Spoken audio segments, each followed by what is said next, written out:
எந்தவித மிகப்பெரிய எதிர்பார்ப்பு இருக்காது காதலிக்கும் பொழுது.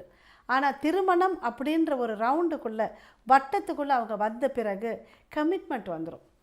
நீ என் மனைவி தானே, நீ என் கணவன் தானே, நீ இதை செஞ்சால் என்ன, இதை நீ செஞ்சு தான் ஆகணும், இது மனைவிக்கான கடமை நீ செய்யணும் அப்படின்னு சொல்லி ஒரு ஆண் நினைக்கிறதாலையும், ஒரு ஆணுக்கான கணவனுக்கான தகுதி நீ என்னை பார்த்துக்க வேண்டியது சம்பாதிக்க வேண்டியது அப்படின்னு ஒரு மனைவி நினைக்கிறதாலையும் அங்கே விட்டு கொடுக்குற மனப்பான்மை குறைஞ்சிறதுனாலையும் பிரச்சனை பெருசாகிறது. அதுவும் தன்னுடைய பிரச்சனைக்கு மூன்றாவது நான்காவதாக வரக்கூடிய நபர்கள் அவர்களுடைய கருத்தை தெரிவிக்கும் பொழுது அது இன்னும் பலவீனப்பட்டுடுது. அன்பு ரொம்ப பலவீனமாயிடுது. அப்போ 2 பேருக்குள்ளே இருக்கக்கூடிய பிரச்சனைகளை மூன்றாவது நபர்கிட்ட சொல்லும் பொழுது, நீ என்னை பற்றி இதை சொன்னியா, நான் உன்னை பற்றி அதை விட அதிகமாக சொல்கிறேன். எப்போவுமே மனித மனம் நான் ரொம்ப நல்லவ அப்படின்றத உறுதிப்படுத்தணும்னு நினைக்கும்.